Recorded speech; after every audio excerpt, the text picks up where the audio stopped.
So here we are at section 14 rather. This is the second part of the persuasion of advertising. Um, so we were talking about creating associations. That's where we left off in the last lecture. And we had talked about exploiting nationalistic movements, exploiting social movements. People also appropriate or exploit historical people and events. So you'll see things like Columbus Day sales, or someone telling you something about you know celebrate the 4th of July or President's Day, and they'll put a sale and they'll do ads. They'll have um, people dressed up in Uncle Sam costumes and whatnot. Um, so you can do that. You can, in addition to exploiting patriotic sentiment, you could also exploit like patriotic events. Let's say like the Revolutionary War or the Civil War or World War II or something like that. You can exploit those things. You could, appropriate a famous phrase from past historical events like "We the People" or "The Pursuit of Happiness" or whatever. Um, so you can try to use those things as favorable. Remember, the point of this is to associate the product with something favorable. So again, you're kind of playing on their patriotic sentiments by doing this, but it is a tactic that is used. Um, Sometimes not just trademarks work, but memorable catchphrases. Wendy's used to have one called "Where's the Beef?" Budweiser for a while had a "What's Up" commercial that was real popular. It used the word "What's Up." I'm sure you can think of other things where there's been popular catchphrases that kind of creep into popular culture, right? They kind of spread like wildfire among social groups. People kind of use them common as a joke or something. They're trying to be witty or funny. Think about when "What's Up" was going around. I can't tell you the number of times I heard people just walking around in the hall saying "What's up" to somebody when they saw them. And that's the problem with it, is that sometimes if they become so popular like that, ends up having a short kind of shelf life, where people just they get tired of it. They get tired of you hearing it. It's no longer funny. The joke's no longer good because you've used it all up, in essence. You can create associations by pairing your product or your brand with another brand that's already popular, right? So you see these little cross-marketing promotions and ventures that are trying to capitalize off of an existing brand's popularity. For example, like the Hallmark Channel on television. So, they didn't just call that sappy movies for people. They're trying to profit or capitalize off of the Hallmark brand and how well people know the Hallmark brand, and kind of the brand personality of it, right? You're not going to see a slasher movie on the Hallmark Channel, right? You're not going to see like a raunchy teen comedy on the Hallmark Channel. People know what to expect because they know what to expect from the brand of Hallmark. ESPN had a venture where they started opening bars, sports bars, and it was called the ESPN Zone. Um, so there's all kinds of little associations like that. One of my favorites is a restaurant in Chicago that is the Weber Grill restaurant. So it's grilled food, but it's all cooked on Weber grills. Louisville, I think it's Louisville or Lexington, one of the two, has a Maker's Mark restaurant. So It's like a regular steakhouse almost, but everything's been marinated or basted with something that involves Maker's Mark whiskey, right? One of the things is talking about strategies for persuasion now. Like, how do you actually try to persuade someone? There's several arguments that we can talk about, several strategies that we'll talk about. The first thing that I like to discuss, though, is this kind of territory of subliminal advertising and whether or not it truly exists. I'll try to give you some examples in class of subliminal advertising, but what subliminal advertising is let's say it's a commercial that you watch on television.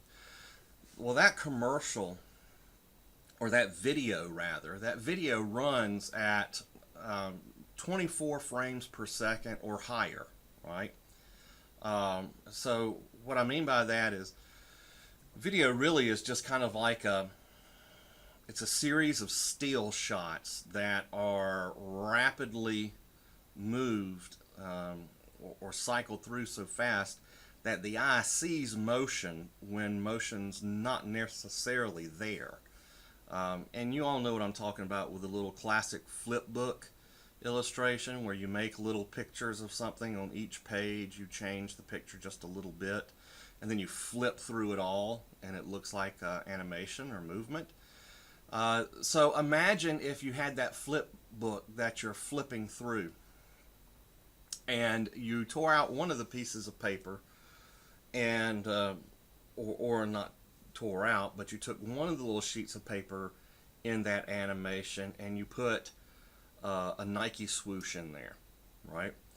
And let's say that you flip through those images so fast that you know the Nike swoosh is in there, the person who's making the animation, you know it's in there, but your eye doesn't really see it. So the Nike swoosh is there, but your eye never really clearly detects it.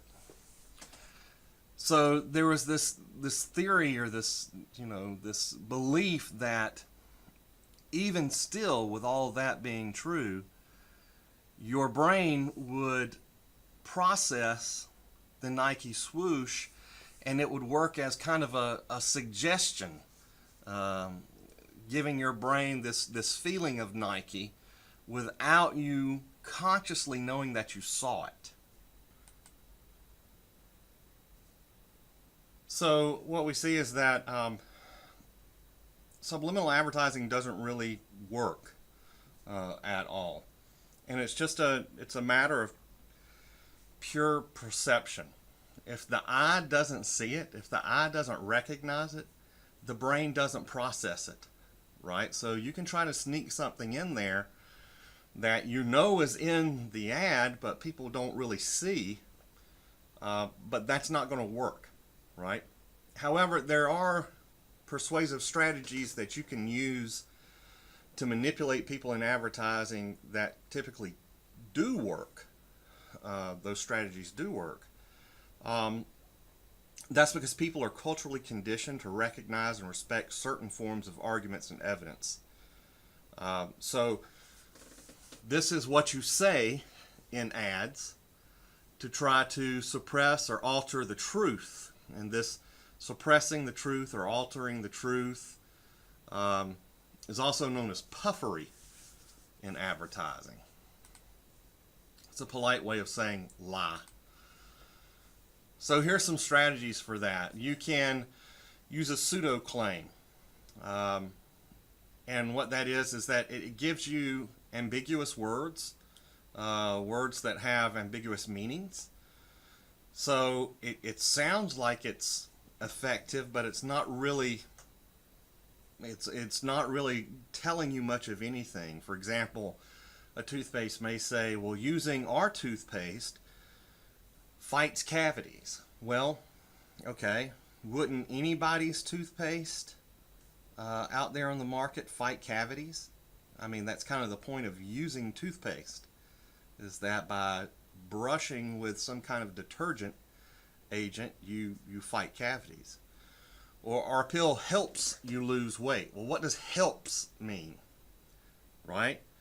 If I'm taking the pill, but I'm also exercising and eating the way I should, how much can we attribute to the pill versus if we didn't have the pill, right?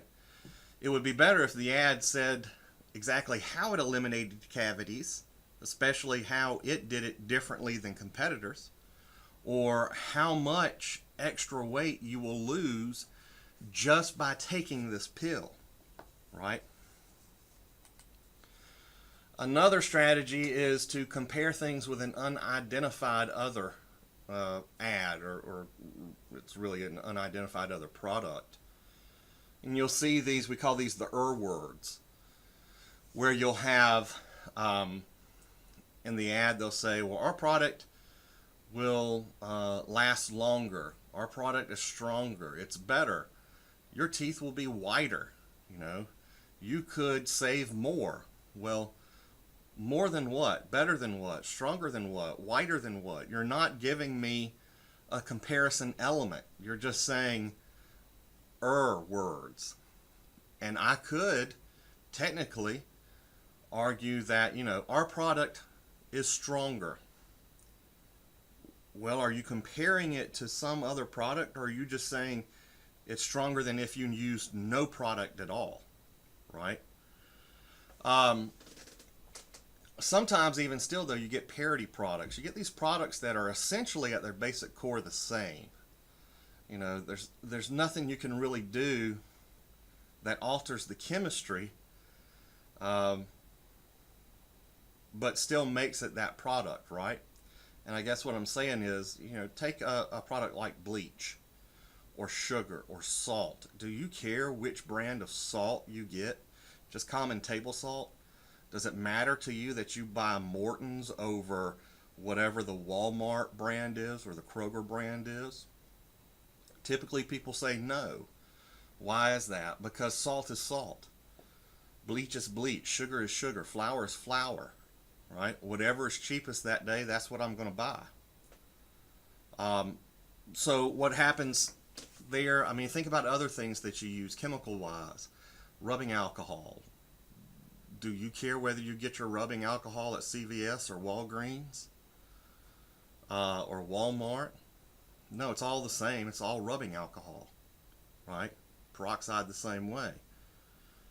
So you have to figure out how you're going to sell that product, or what you can do to sell that product and beat your competitors. So one thing that people will do is they will add extra little enhancements to a product so that you start to prefer that brand. But it won't take long before the other brands start to add that enhancement as well. For example, bleach. It used to be, growing up, bleach was bleach.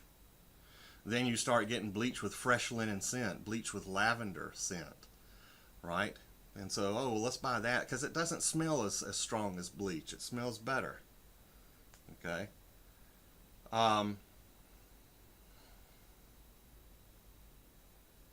Clorox, to their bleach, they started making a thick version, and I prefer that. So for a while there, when I would go to the store or when my wife would go to the store, I'd make sure that if we needed bleach, we got this, what they call splashless bleach, right? So you're doing your laundry, you're putting things in the washing machine to wash, and you pour bleach in. But if the bleach splashes on anything and gets on your shirt, it's going to bleach out that shirt in those spots. So this thick, kind of syrupy consistency of bleach, that stops the splashing, right? So I was convinced that was the right way to go. Well, it didn't take long before Walmart started making a splashless version of bleach, right? So you can add things like that, but other people will come in and do the same, and then you're back at square one. Also, saying no other brand is better at something than you are. If I say, hey, no other I'm looking around at products in my office right now. sorry. Well, we'll just use something simple. No other trash bag is as strong as ours, right? So if we just take the face of that statement, no other trash bag is stronger than our trash bag, right? And you think about that, you're like, oh wow, then it must be pretty strong. But if you really analyze the rhetoric that's used there, it doesn't mean that the trash bag is the strongest necessarily. I mean, it could mean that, but it also could have another meaning, which is this bag is as strong as a couple of other lead competitors, right? If everything's equal, then nothing is better than another. If everything's equal. So that's, it's the same thing as me saying no other sugar is sweeter than our sugar. Well, that's because sugar is just, pure white granulated sugar is sugar no matter what brand it is. It's all going to be sweet, right? The same equal amount of sweetness. It could mean that just no one else is better than you at something, right? A pseudo-survey. A pseudo-survey is when you try to use things that scientifically seem legitimate in order to advance your product, but sometimes you're not given all those scientific details, right? Like for a long time, and I think I've got dentine on here, but I think it's Trident. So I may actually change this slide so that you don't really see dentine, but I'm starting with dentine in here. But I think it's Trident. They say 4 out of 5 dentists agree that chewing Trident fights cavities. Well, why is it 4 out of 5? And how did we get that? Why did we just start with 5 dentists? Why, if we did a survey, why didn't we do a lot of dentists, right? I mean, 4 out of 5, I want to know who those 5 were. If it's just 5, where'd they get their degrees from? Have they ever received money from the Trident Corporation or anyone affiliated with the Trident Corporation? What was the 5th dentist that he was the standout? Why did he say what he said? What is the science there? Tell me, why do they agree? Why do they think it fights cavities? Would any other gum do the same thing if it was sugarless gum? So it does this survey. It tries to give you this impression that hard science was done, but it never gives you any of the details that would be required if this study, 4 out of 5 dentists, if this study was written up and published in a peer-reviewed article, you'd have to tell so many of the details, but the ad doesn't do that. If they had come out and said 3 out of 5 dentists agree, to me, 3 out of 5, that's just a little better than 50-50. So to me, that wouldn't be necessarily that persuasive. If you said 5 out of 5, oh, all dentists, every dentist you surveyed said chewing Trident was good, that's hard to believe, right?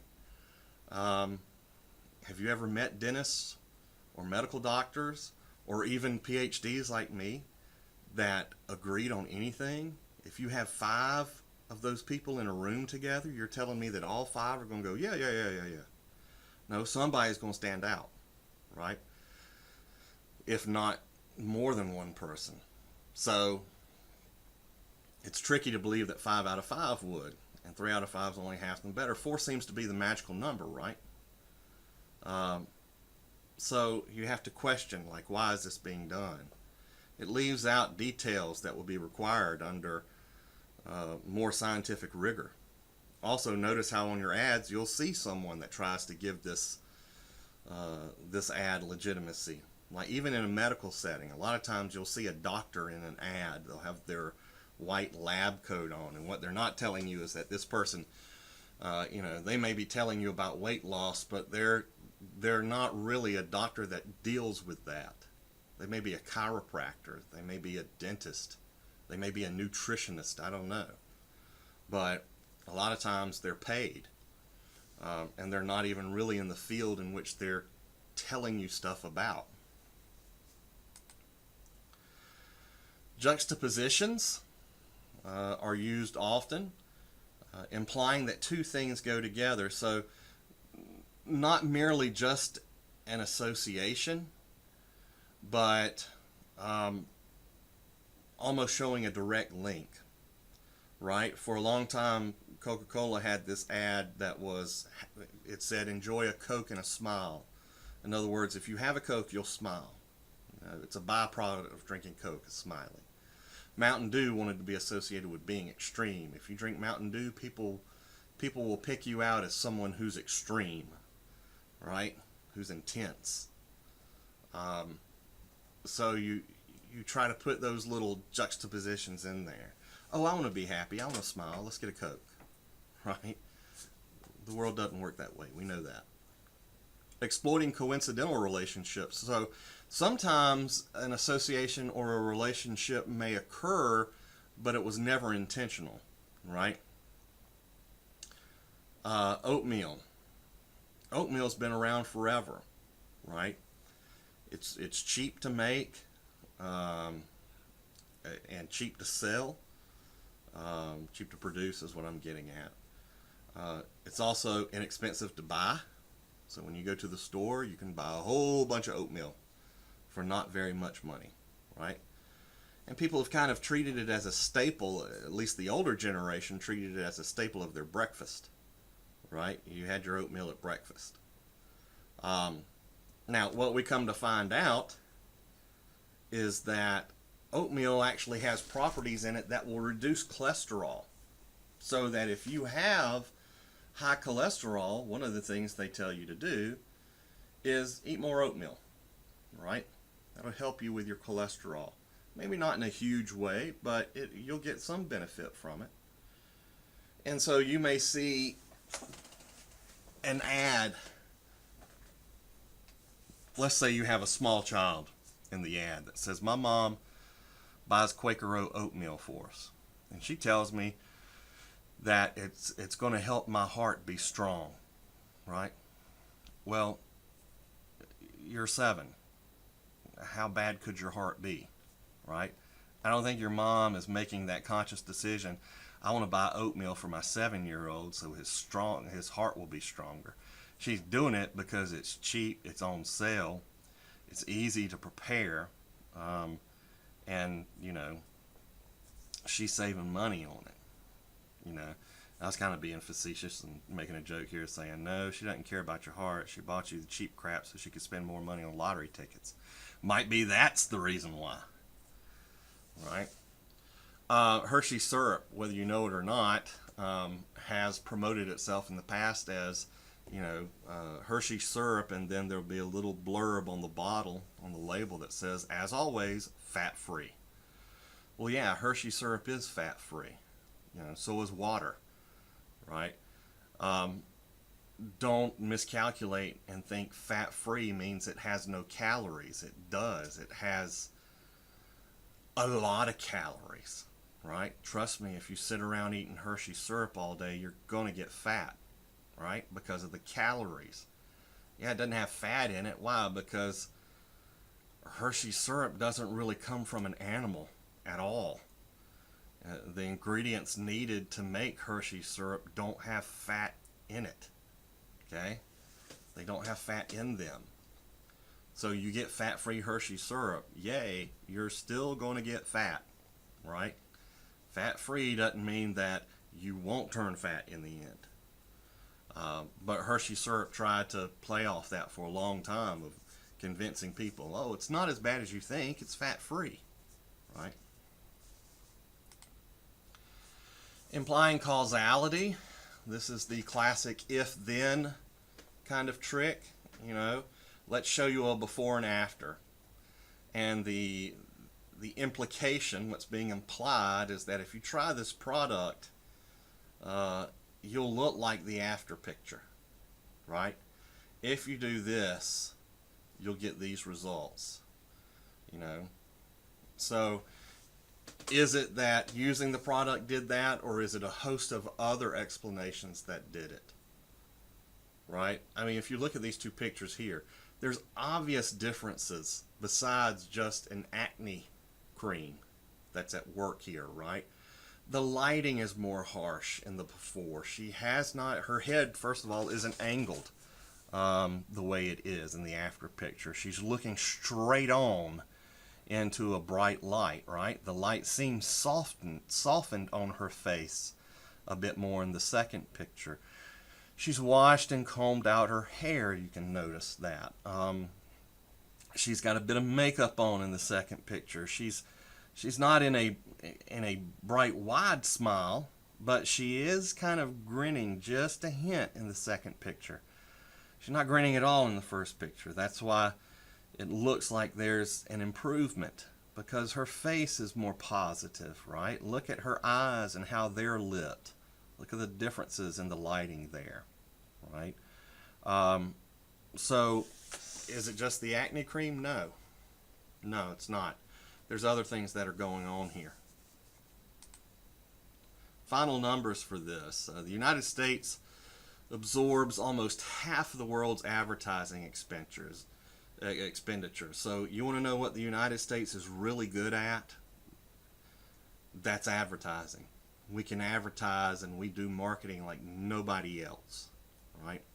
Every year, $1,160 per person is spent by advertisers to get their messages to you, right? But a version of these ads is on the rise. In 2004, 54% of people surveyed said they avoided products that barraged them with commercials. 60% said advertising was a negative force on society. 61% said the amount of advertising now has gotten out of control. There's no real easy way to figure out exactly how much advertising we've been exposed to. Everything has become about branding and advertising. Logos everywhere. Catchphrases everywhere. You can be sitting in a classroom and thinking, well, there's no advertising going on here, but look around at all the brands that people have bought into. Look at all the logos that are being showed. Look at all the t-shirts that are promoting something, right? So yeah, it's everywhere. We swim in it, right? It's like the old saying of the fish doesn't even realize that he's in water. Well, we don't even realize how much advertising is around us at any given moment. So we're going to end there, and I will see you in class.